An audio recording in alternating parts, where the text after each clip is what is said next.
Le sentiment est double. Je pense que vous avez vu, comme moi, un FC Nantes aux deux visages, donc je suis nécessairement obligé d'avoir un sentiment double. Le sentiment qui m'anime après cette première mi-temps, c'est plus de la déception. De la déception de revenir à la mi-temps avec un score en notre défaveur. J'ai la sensation que sur cette première mi-temps, on a largement rivalisé avec le RC Lens en ayant le courage de les presser haut, de récupérer des ballons hauts, de créer des situations, de pénétrer à 15 reprises dans leur surface de réparation en frappant 8 fois. La déception vient du manque de maîtrise et de l'imprécision à ce moment-là dans les derniers gestes. Donc ça, c'est pour la première mi-temps. La deuxième mi-temps, c'est un double sentiment, c'est un peu de colère et d'incompréhension de n'avoir pas su maintenir d'abord la qualité de notre jeu et surtout d'avoir flanché mentalement. Qu'est-ce qui se passe, Pierre, justement? Qu'est-ce qui se passe en deuxième mi-temps? On a l'impression que vous ne sortez pas des vestiaires, quoi. Je vais d'abord prendre le temps de revoir et d'analyser le match. Il est évident qu'on n'arrive pas à maintenir le rythme et l'intensité qu'on a pu mettre en première mi-temps. La sensation aussi que Lens a monté un peu le curseur aussi. Pour qu'au final, finalement, une différence assez nette se fasse entre les deux équipes. Voilà, je vais prendre le temps de revoir le match pour analyser les carences de mon équipe d'abord, et puis on verra ça avec les joueurs. Irez-vous jusqu'à dire que votre équipe a sombré ce soir? Elle a flanché mentalement en deuxième mi-temps. Ouais. Ce que tu regrettes, Pierre, c'est l'absence de réaction. Alors, la première mi-temps, ok, mais à partir du moment où il y a le deuxième, troisième but, même au deuxième but, on a senti que l'équipe n'a pas réussi à réagir. Non, mais bon, après le deuxième but, à 25 minutes de la fin du match, on amène un apport offensif supplémentaire. Bon, pour autant, on s'est rendu compte qu'on n'a pas eu plus d'occasions de but que ça. On a eu des séquences de maîtrise collective, mais avec là aussi peu de capacité à accélérer, à trouver les espaces finaux.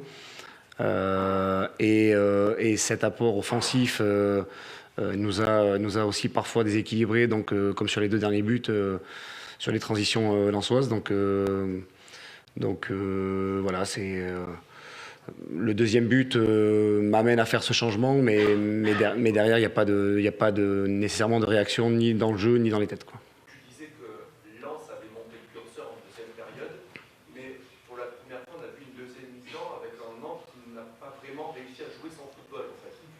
Comment tu l'expliques là à chaud sans avoir revu les images? Non, mais le football de Nantes, avec les joueurs qui composent notre équipe, doit être un football de mouvement, de disponibilité, de justesse technique. Voilà, on en a manqué sur cette deuxième mi-temps, tout simplement. Et dès lors qu'on manque de tout ça, on subit les impacts de l'adversaire. Avec voilà, j'apprends rien à personne en disant que Lens est une des équipes qui amène le plus d'intensité et d'impact dans ce qu'ils font, et notamment dans la récupération du ballon. Nous, on était un peu trop arrêtés, figés, pas dans le mouvement, pas liés, pas connectés les uns aux autres. Et voilà, on n'a pas su utiliser le ballon comme on sait le faire. C'est pas la première fois que le premier but vient d'un penalty. Au final, ça fait 5 depuis le début de saison, penalty concédé. Comment est-ce que vous pouvez l'analyser et j'imagine essayer de trouver des solutions? Je pourrais l'analyser si les mêmes situations se répétaient tout le temps. Là, c'est toujours des situations un peu différentes. Le premier penalty, on a le ballon dans les pieds, on tarde, on traîne à le sortir de la zone. Et puis, il y a un Lensois qui est plus prompt, qui passe devant, qui touche le ballon et on est maladroit. Bon, c'est souvent de la maladresse. De toute façon, c'est souvent de la maladresse défensive. Donc, quand on parle d'imprécision offensive en première mi-temps, on peut aussi parler sur les pénaltys concédés d'imprécision défensive dans la surface de réparation.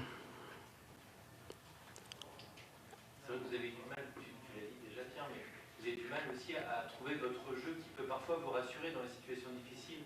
Alors, forcément, la semaine dernière, c'était plus facile à 2-0, mais faire des sorties de balles courtes, essayer de garder un peu plus le ballon. Là, on a senti que vraiment vous étiez sous pression, vous n'arriviez pas à vous en sortir.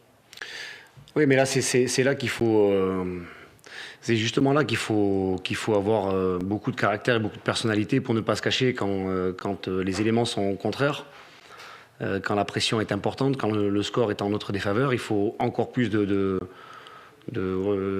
charisme, de personnalité pour justement pour maintenir ça et ne pas se cacher.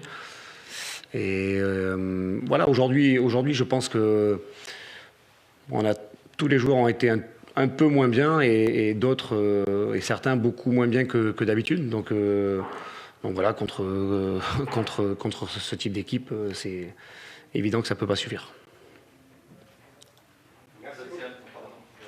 C'est un coup d'arrêt sur la série. Je sais que tu ne portes pas le grand cas de grande attention au classement, mais c'est quand même une fin de série. Oui, mais bon, après, c'est ce que je vous disais en conférence de presse d'avant-match, c'est-à-dire que quand on me pose la question de savoir si après 9 journées, on peut se dire que Nantes peut se projeter sur d'autres ambitions et que j'appelle à la tranquillité et à la prudence par rapport à ça, je sais ce que je dis. On est dans notre championnat. Il est évident qu'on aimerait pouvoir matcher et rivaliser avec ces équipes-là.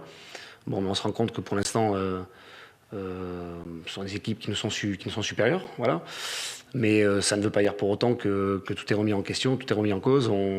On reste sur de très bonnes choses, sur des bons résultats, mais aussi de très bonnes choses dans le jeu. Donc on va reprendre le travail, continuer notre championnat avec toujours la même ambition de s'imposer, de gagner des matchs et puis de combler l'écart avec ce type d'équipe. Merci. Merci.